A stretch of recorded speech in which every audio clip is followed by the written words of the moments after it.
সবাই ধর চেন প্রমাণ করুক তুই সুশীলতা দিস আরে ভাই এই বাংলাদেশে কি সুশীলতা চলে আপনারা বলে চলে সুশীলতা চলে না তুই অহংকার দে তুই ভালো করে ব্যবস্থা নে আর তুই একটু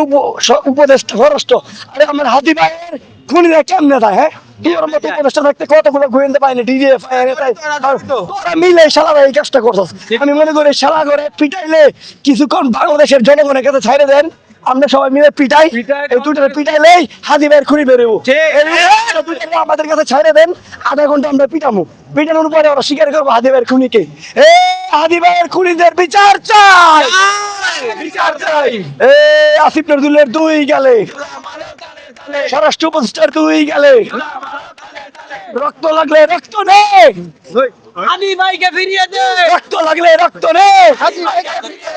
এবং আমরা একটা কথা বলি আমরা একটা কাজ করবো 26 তারিখের পরে আমাদের যে প্রোগ্রাম হবে এমন প্রোগ্রাম হবে এই যে আজকে তো আমরা একটা সময় দিয়েছিলাম উপদেষ্টা পদত্যাগ করে না কেন লজ্জা নাই পদত্যাগ করবো কেমনি কেন করে না বলি ভালো ভালো খাইতে পারে ভালো ভালো গাড়িতে যাইতে পারে খালিশান বাড়িতে থাকে আজকে পদত্যাগ করলে কালকে তো সাধারণ মানুষ হয়ে যাবে এই জন্যই সারা পদত্যাগ করে না নাহলে যদি পদত্যাগ করতো তাহলে ভাই ভালো ভালো খাবার পাইবো না ভালো ভালো জায়গায় যাইবো না প্রোটোকল পাইবো না বুঝছেন নাই এখন প্রোটোকল পাইবো ভালো ভালো খাবার খাইবো ক্ষমতা তো ভাই কেউ ছাড়তে দেয় না এই সারা বান্দির মতো এই জন্য ক্ষমতা ছাড়ে না বুঝতে পারছেন